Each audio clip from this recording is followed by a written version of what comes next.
Hello, since when has Qatar existed? Why is this small desert peninsula an independent country today? And why is it now a significant economic power? Is it really only related to oil? We're going to look at all of this together. The answers will please history and geography teachers, because as is often the case, they are found both in the geographical realities of the territory and of course in its history. For several millennia, the territory of Qatar has no longer been home to fertile land. Thus, nowadays, only 2% of the territory is considered suitable for agricultural activity. Natural drinking water access is especially limited in that area. This has rendered the peninsula a harsh territory, long unsuitable for human activities and population growth. Getting back to our topic of the day, the Qatar Peninsula has, throughout its history, still had one advantage: its location on the shores of the Persian Gulf.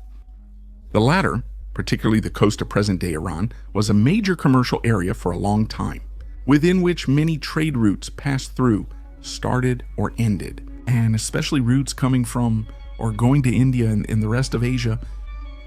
This context is important to understand because the history of Qatar is closely linked to it.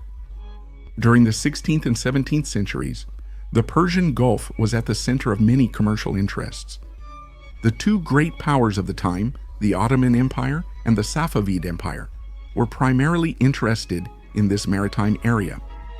However, other states soon developed commercial interests in the Gulf as well, and so their goal was to maximize their control over the maritime flows entering and leaving the Indian Ocean. This was the case with the Portuguese initially, followed by the Dutch East India Company, and later the British East India Company. Another regional power, the Imamate of Oman, was also interested in this for commercial reasons. That's still a lot of people wanting to fight over a few acres of desert, isn't it? In reality, these people aren't interested in the land itself, but their ability to establish a local entity that allows them to control and therefore tax as well as protect the important maritime trade flows passing through the Gulf. This may include garrisons, trading posts, or political deals. The Portuguese, despite being far from home, would rely on their Indian trading posts to demonstrate a real show of force. The Portuguese dominated trade in the Persian Gulf in the 16th century by maintaining authority over Hormuz, Bahrain, located opposite the Qatari Peninsula, and several ports in Oman. They managed this while holding off the Ottomans, who sought to drive them out of a maritime area they also wanted to control. In the 17th century, the Safavids drove the Portuguese out of Bahrain and with more difficulty from Hormuz, their main regional base, by these same Safavids, who were now greatly aided by the navy from the Dutch and British East India Companies, who of course received commercial concessions in the region in return. From the late 18th century, the political situation on the Arabian Peninsula grew more complex, and various Arab tribal leaders, referred to as sheikhs in this context. Various Arab sheikhs began fighting each other, partly due to commercial disputes. The goal is to profitably host European trading posts, a major economic issue for their territory. The unstable and violent situation, including piracy and its costs for European traders, drives the Dutch to withdraw from the region out of pragmatism. Commercial activity is disrupted and the additional costs make it no longer sufficiently profitable. Despite similar local economic conditions to the Dutch, the British will stay in the region. Historian David Cummings cites two reasons for this. The first, in order to keep this trade route open with India. The second aimed to prevent the French, then the leading European power in India, from settling there too. A true classic of the time, wherever it may be on Earth. But you must be thinking now that these stories are all well and good. But what exactly about Qatar in all of this? Where does this state come from and what is its connection to the commercial activities of the Gulf? In the 17th century, three current emirates, Kuwait, Bahrain, and Qatar, originated from the migration of tribes from Central Arabia to the coast. These tribes are known as the Bani Utub. It was in 1766 that two families of the Bani Utub settled in the sparsely populated Qatar Peninsula, founding the city of Zubarah, the Al-Khalifa family and the Al-Jalahima family. They would develop the pearl trade there, allowing Zubarah to grow. However, what happened next is unclear and somewhat confusing. Various historical viewpoints provide differing narratives of how the events transpired. The key point to remember for understanding what happens next is that it occurred half a century later. The Al-Khalifa family controls the island of Bahrain, off the coast of the Qatari Peninsula, while also having claims over the Qatar Peninsula, from which they were driven out due to multiple threats from Oman and the Saudis. Meanwhile, the Al-Jalahima family had a falling out with the Al-Khalifa and left Zubarah to found a new city in the north of the peninsula. However, they would not play a major role in Qatari history later on. It was in 1820 that the process formally began, which explains the existence of Qatar as an independent state. The British East India Company had defeated the Maratha Confederacy, enabling it to control nearly the entire Indian subcontinent. This was a pivotal moment that impacted the entire region. The East India Company signed a peace treaty with multiple local leaders. The treaty was signed by the Al-Khalifa, who controlled Bahrain and, theoretically, the Qatari Peninsula. Although their actual authority over the territory seems to have been regularly challenged by local tribes, the purpose of this treaty was multiple. The first was to put an end to piracy operations against the British in the region, while allowing them free rein regarding ships flying other flags. And the second was to strengthen British control over activities in the Gulf. As for the Al-Khalifa, the theoretical overlords of the Qatari Peninsula, they then faced several attempted foreign invasions, including by the Saudis, Ottomans, and Iranians.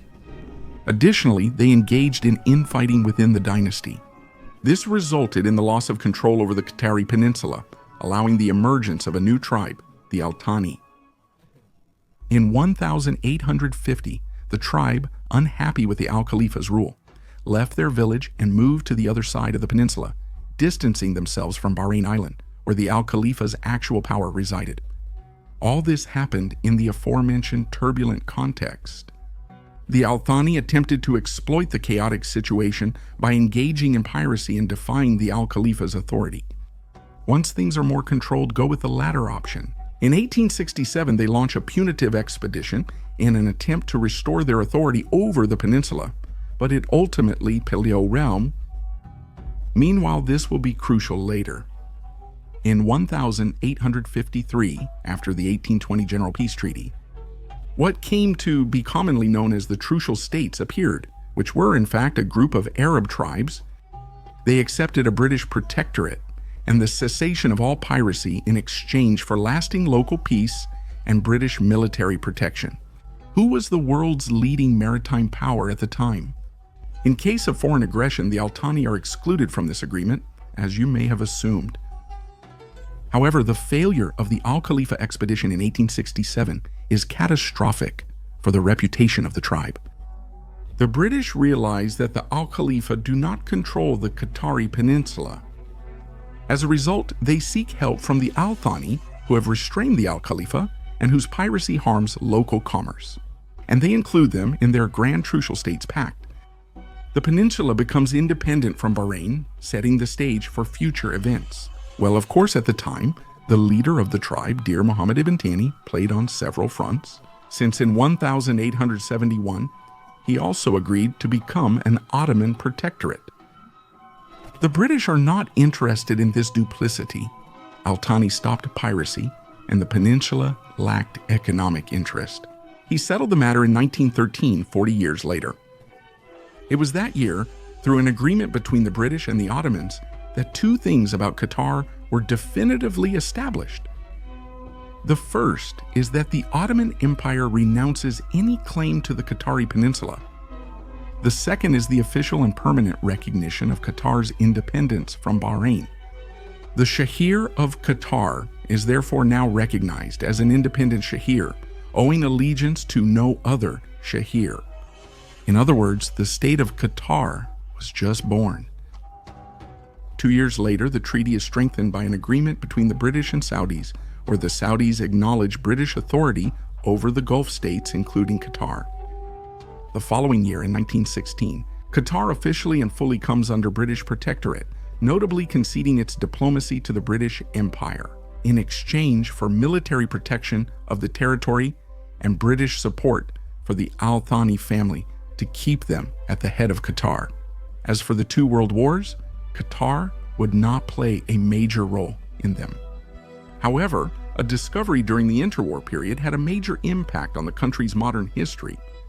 While the country was going through a severe economic crisis linked to the collapse of trade, pearls, oil, and cutlery, which a large portion of the population and state relied on. The first well was drilled in 1939, but actual exploitation began after the war in 1946. Qatar faces challenges in modernizing, despite increasing revenue from hydrocarbon exploitation. Historian David Cummings notes that the state lacked both an administration and a police force at the time, not even for the capital, Quito. No infrastructure to enable the country's development. Slavery was illegal yet common, amidst the divisions and internal struggles within the Al-Thani tribe. Undermined the authority of the sheikh, making his actions all the more complicated. In 1968, after the British colonial empire's dissolution, Qatar was far from the glitz it has today. They announced they would end the protectorate in the region within 3 years, despite the sheikhs not requesting it. This is simply because the British no longer had any interest in being so involved in local politics to protect their commercial interests. The former British Gulf protectorates will attempt to form a federal state together, a project that will soon fail due to disagreements. In 1971, Qatar gained independence, receiving United Nations recognition and joining the Arab League, which is an international organization bringing together a large number of countries in the region, and whose goal is to enable better cooperation among its member countries. The following year, a Saudi Arabia and United Kingdom-backed coup d'etat brought Khalifa ibn Hamad Al-Thani to power, from whom Qatar's current leaders are descended. He will modernize the country's economy by focusing on 3 main areas: steel manufacturing, fertilizer production, and of course, hydrocarbon production. It is this hydrocarbon production, now better managed in the interest of the territory and the state, that will have the greatest impact on the Qatari economy, transforming a struggling state into an economic powerhouse with modern infrastructure, enabling development in other sectors, although still vulnerable to hydrocarbon price fluctuations. Nowadays, it is Tamim bin Hamad Al-Thani who rules Qatar and who holds, according to the 2003 constitution, the executive and legislative power of the country. He is backed by a council of ministers from the Al-Thani tribe and a consultative council of other Qataris. Thanks for watching. Remember to subscribe by clicking the bell icon. Otherwise, you might miss the upcoming videos.